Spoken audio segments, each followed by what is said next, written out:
Hello and welcome once again to the video. This one being the latest one in my series looking at every race in the 2024 Formula One World Championship, as I have done in previous years.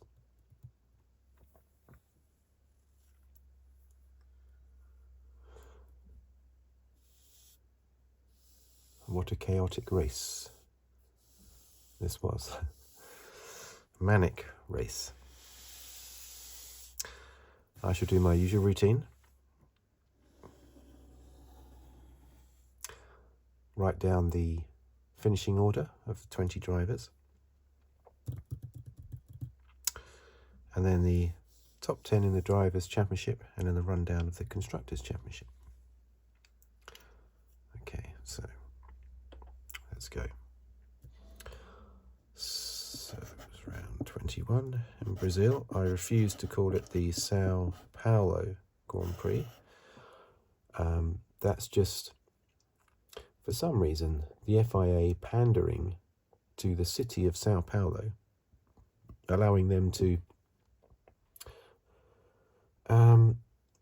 be all political. Basically, it's like they're trying to distance themselves from Brazil. We are not Brazil, we are Sao Paulo. Are we going to call the Spanish Grand Prix the Barcelona Grand Prix from now on? Maybe?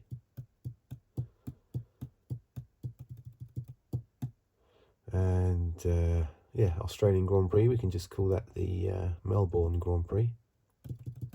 If you're not doing it for other races, then you can't do it for this one. Yes, I know we've got the Las Vegas Grand Prix and the Miami Grand Prix, but that's only because we already have a US Grand Prix.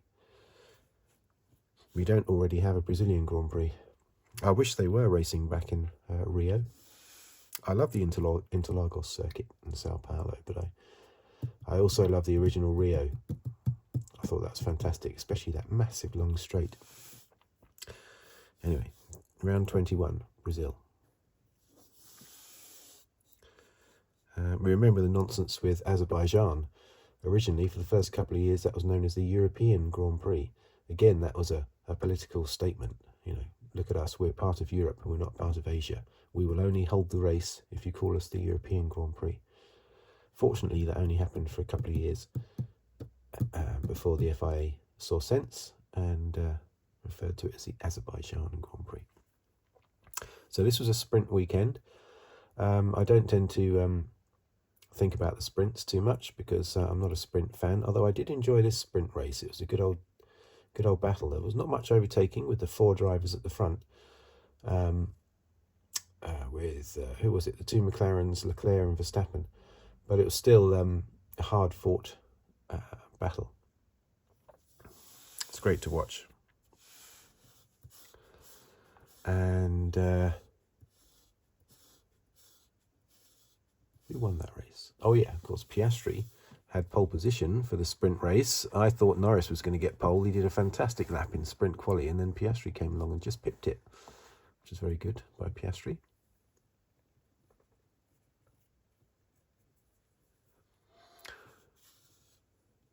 And then in the race, Piastri seemed to be leading comfortably. I mean, he wasn't pulling away from Norris, but he was still leading comfortably.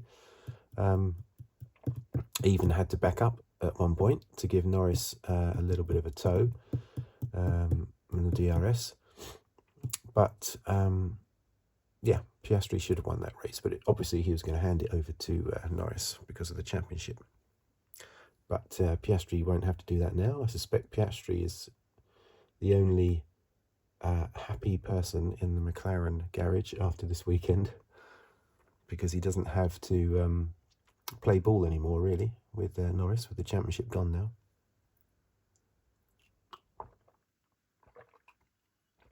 I'm just drinking my normal ginger tea. I love the way, I don't drink any other type of tea or coffee, but I do drink ginger tea. Not because I like it, but because it, I love the way it grabs hold of your throat and gives it a damn good seeing to you. it looks like you're having a good old throat clear out when you sip a bit of ginger tea if it's strong enough. Yeah, so the quali for the main race. Now, of course, Christian Horner and Red Bull were jumping up and down, as was Max. Let's try to cover this bit quickly, because it was quite complicated, wasn't it? But Red Bull's argument was that the red flag should have been thrown straight away and not 40 seconds after Stroll's accident, because within those 40 seconds, Verstappen was knocked out of quali. But when we actually looked at the time, well, not me, but when Karun Chandok looked at the timings,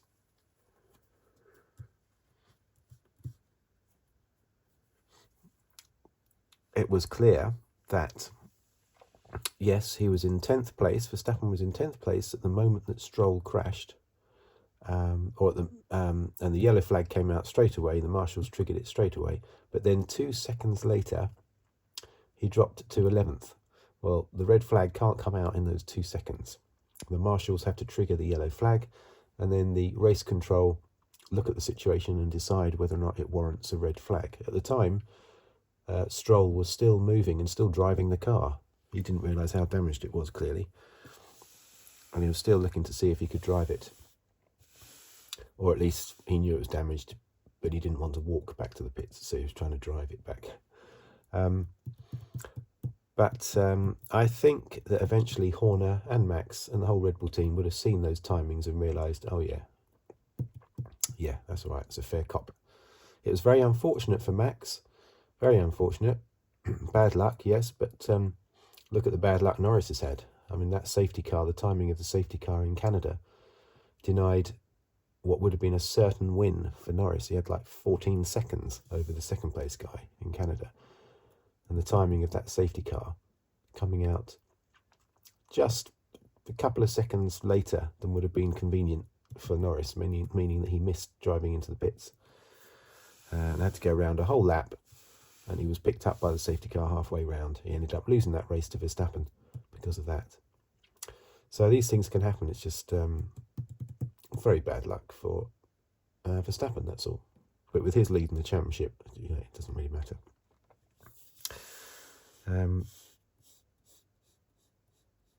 So he started, anyway, what am I doing? I'm supposed to be doing the rundown, aren't I? Yeah, I'm not thinking straight at the moment, am I? Right, let's do the, so that's quali. I've covered quali anyway, and the sprint. So let's do the actual rundown of the race. If this pen's still working, it might have dried a little bit. First.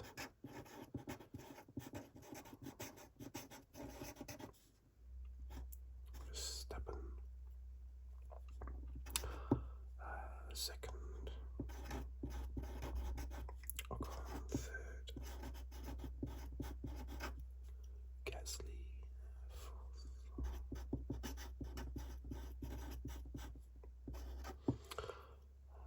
Leclerc, Russell, Leclerc.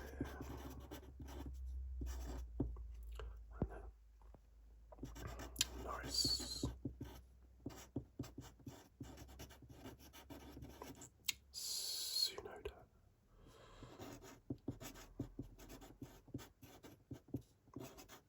Piastri. Norris.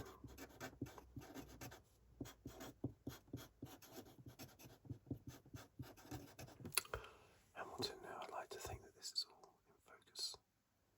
Maybe it is.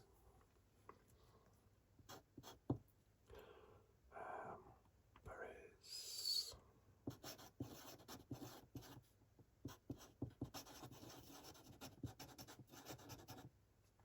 Behrman. 13th was Bottas.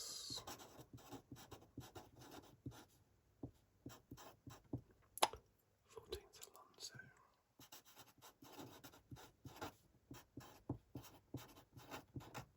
Then Zhou. And then the non-finishers, Sainz. Colapinto, Hulkenberg, Stroll, and Albon.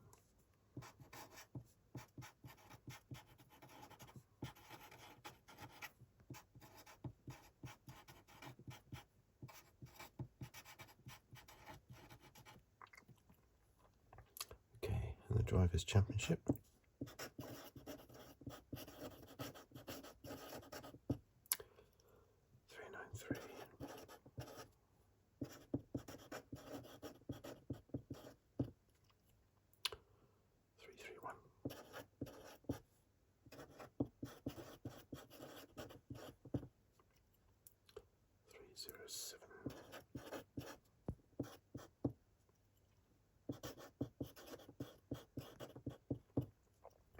Piastri 262.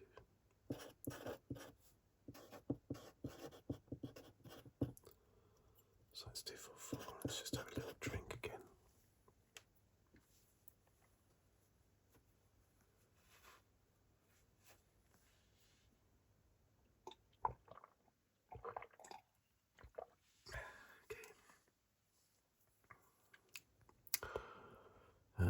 Okay, so just check the focus on that as well. So, 6th, Russell 192.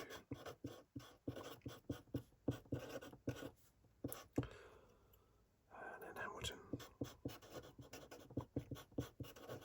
strapped to place 190.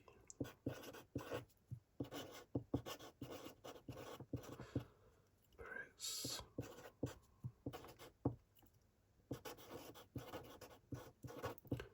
Alonso.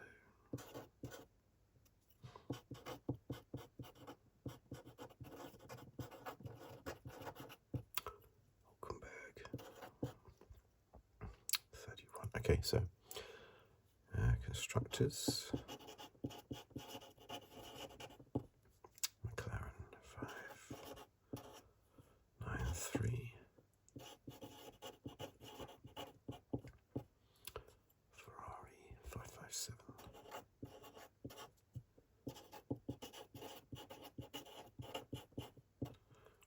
Redbull 544.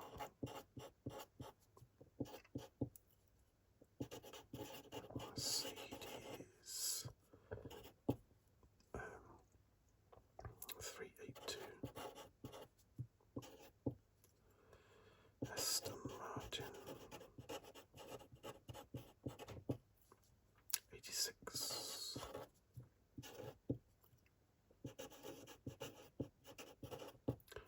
Alpine 49.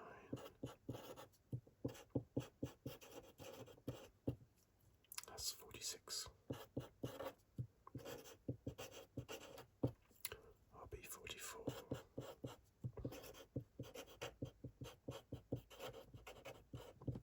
Williams 17.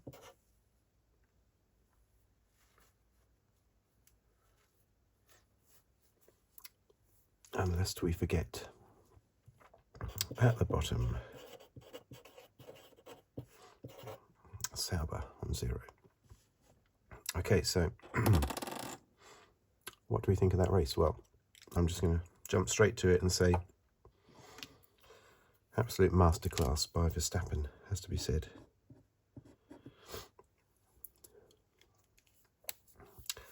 It reminds me of the 1995 Belgian Grand Prix in Spa, when you had Schumacher as the dominant force and Hill in his Williams, Schumacher in the Benetton, Hill in his Williams, trying to close him down, basically. And it looked like he was going to be able to do that, because I remember Schumacher qualified 17th. I forget the reason why, but I know he was 17th on the grid in that race, Belgium, 1995. And Hill was 8th. I think it was wet qualifying. And Schumacher came charging through the field, as did Hill. And they ended up competing for the win, and Schumacher got very aggressive because he's very similar. Schumacher and Verstappen are so similar. And there was a bit of argy-bargy. Hill was pushed off the track. Schumacher defended it afterwards by saying that it was a slow part of the track, so it was okay to push him off. But anyway, Schumacher went on to win. Hill was second. And this has the same feel to it. Like, even when your sort of dominant competitor is way down the field, he just drives through the field. It was like Verstappen was in a different league in this race, completely different league. The way he cut through the field, yes, he had a lot of, a big slice of good fortune with the timing of the red flag. But I think Verstappen would have probably won that race even without that, even without the good fortune of the free pit stop, which Norris and Russell did not have.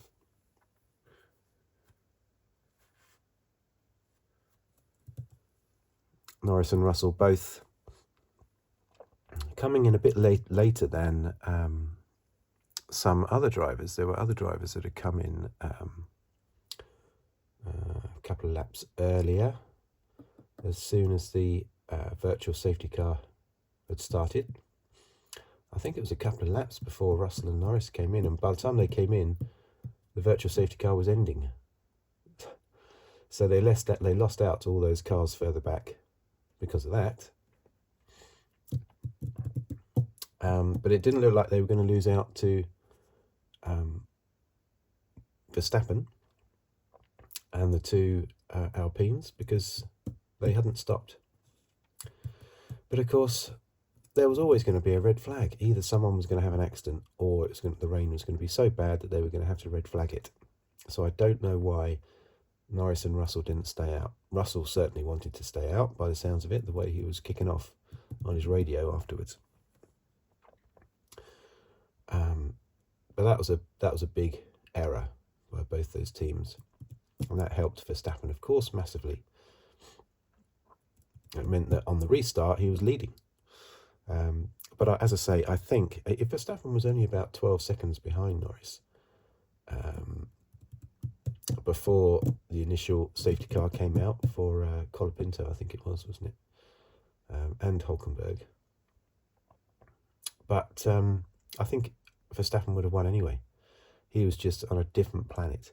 His car is a bit better. They found something to improve the car, and I think that's just got Verstappen back his mojo, basically. He was unbelievable in this race. It reminded me of some of the GP2 races that we saw Hamilton in 2006, most notably Silverstone in Turkey, where he just drove through the field. I was at the Silverstone one. That was more exciting than the Grand Prix, than the Formula 1 Grand Prix. The GP2 was, with Hamilton in 2006.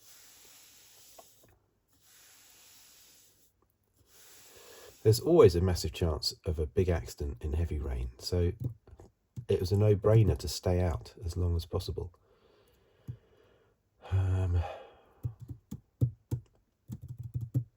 And of course that's what both Alpines did. What a day for Alpine, second and third. They stayed out, Verstappen stayed out, and they gained massively from that. There was lots of battling going on. Most of the battles involved Perez. Perez continued his scrap with Lawson, which Lawson won. I think he won it last time as well, didn't he? Their last scrap was in Mexico, I think. Yeah, the very previous race. But it's a bit sad, isn't it, that Perez is now resorting to fighting with the Red Bull Junior team drivers. He's on the kiddies table, basically, fighting with RB drivers instead of fighting with his teammate. But when you look at his face in the paddock, he always looks chilled out, and has done now all year and last year as well. I think from about, from Miami onwards last year, I think he's just been a bit sort of chilled out because he knows he can't compete with Max.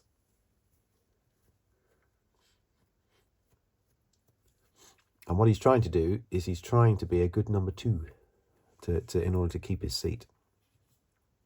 But a good number two has to come second every time to Max, to the team leader, not 14th or whatever. Where was he? Oh, was he 11th? Oh, yeah, it's almost in the points. I'd be very surprised, unfortunately, if Perez... I wonder if they'll just put him back in the RB. It's a bit of an insult for Perez, but I mean, the same thing happened to Albon and to Gasly and to Kvyat. going back down to the junior team. I wonder if they'll do that.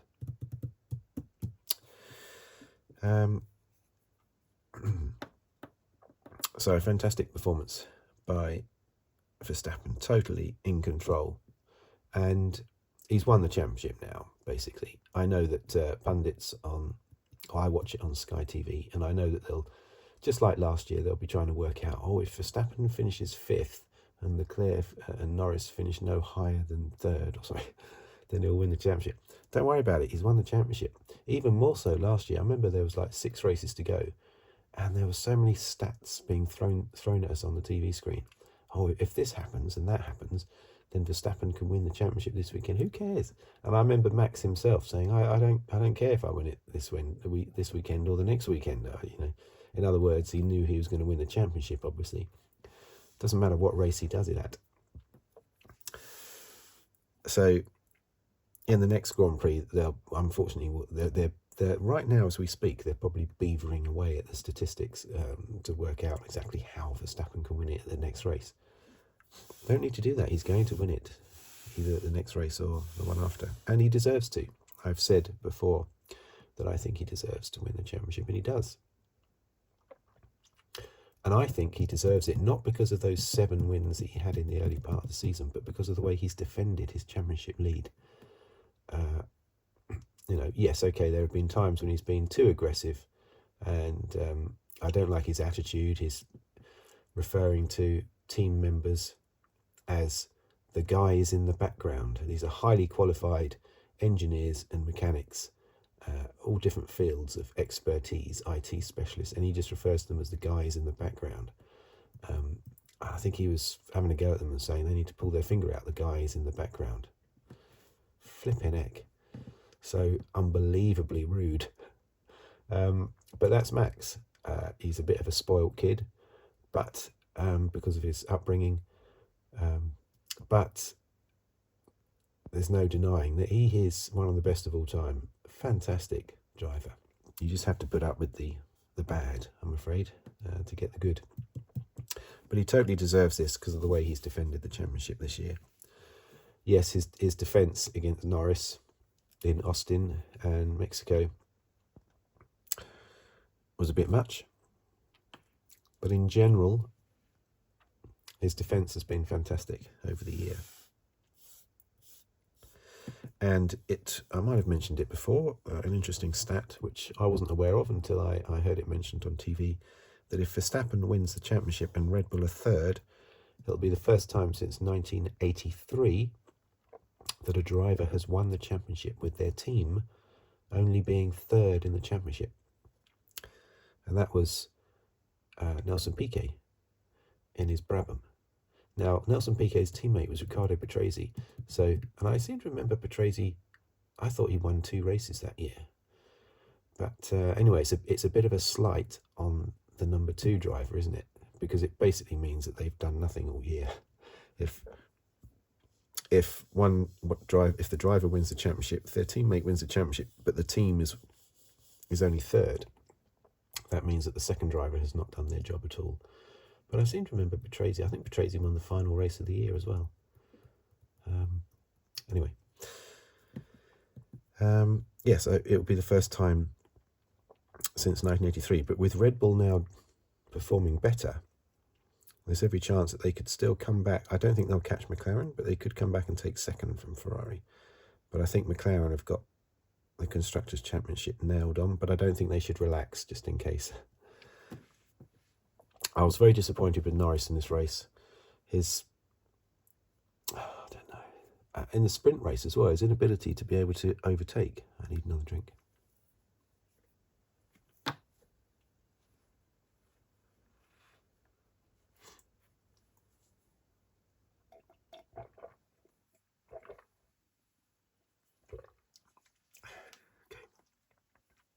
Yeah, Norris. What's going on? He did have a new rear wing, which I think he had a new rear wing this year, and it gave him more grip in the corners, but reduced speed down the main straight. So, of course, going into turn one is the main overtaking opportunity, isn't it? So that was always going to hamper him. Plus, of course, there was no DRS because it was a wet race. There was DRS with the sprint race, though, wasn't there? But not with the main Grand Prix. But yeah, it's just a lacklustre performance by both McLaren and Norris. And to a certain extent, Piastri as well. I mean, Piastri was slower than Norris throughout the Grand Prix, but he was slightly quicker than Norris in the sprint race. But they were basically on a par, I would say, those two, the two McLaren drivers. But just off the boil. But at no stage in this championship have I thought this is Norris's championship. He just doesn't feel ready for it. So I don't begrudge Verstappen winning the championship at all. He deserves it. I would like to have seen Norris win it, but there's no doubt Verstappen deserved the championship. And this way, it means that next year, Hamilton in his Ferrari can take the championship away from Verstappen and Red Bull rather than away from Norris and McLaren. So it'll be a better win for Hamilton and Ferrari next year if Verstappen is still the defending champion. That's the way I decide to look at it. That's if Hamilton can get his mojo back, of course, because he seems to have lost it at the moment. Well, let's just hope he does in the Ferrari. I'm sure he will do. I'm sure he's still got the speed. So yeah, there was moments of good fortune for Verstappen, not only the red flag, but also on the restart after a few safety cars or something.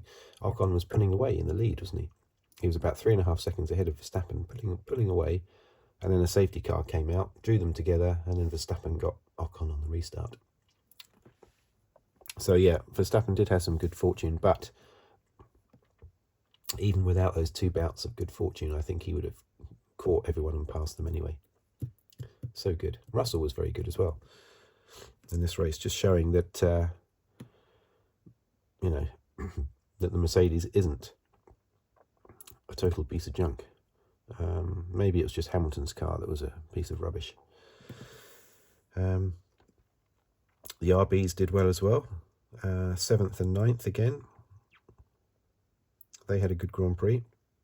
And a good, I think they had a good sprint race as well, didn't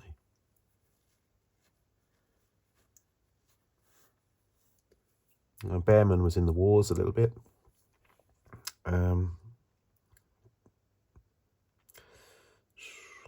Yeah, as was Perez, of course. Perez had a lot of fighting with Lawson, as I mentioned, and he also had a lot of scrapping with Hamilton. And Perez lost out both of those scraps.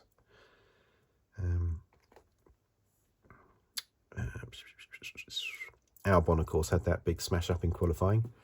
The qualifying happening just a few hours before the race, which made it very, very important not to have an accident in qualifying. Unfortunately, Albon did. I still don't know whether it was his fault or not. I'm not sure what the update is on that. Championship. Yeah, well, Verstappen's going to win the championship. We know that. I think McLaren will win the championship here. Alpine up to 6th. That's fantastic performance. It's just one race, though. It's just one race, and Haas and RB are only just behind. So I think, with the way that Tsunoda and Lawson are driving, I think RB will come up to 6th place. Finish 6th. Let's put down the number of wins they've had. So 8, 3, 2, 1, 2. And here we have McLaren 5, Ferrari 5, Red Bull 8, and Mercedes 3.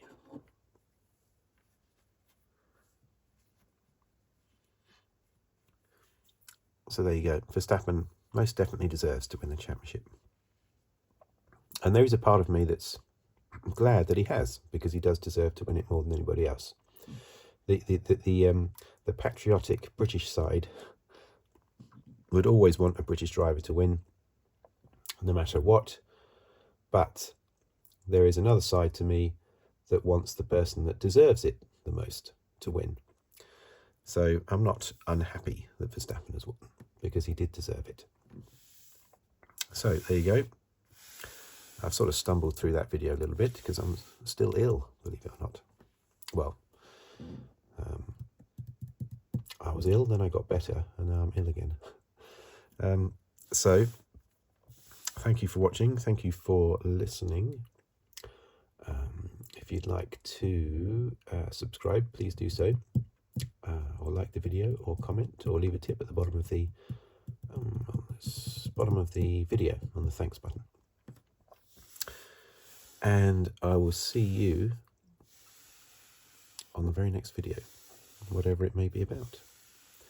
Thank you, and goodbye for now.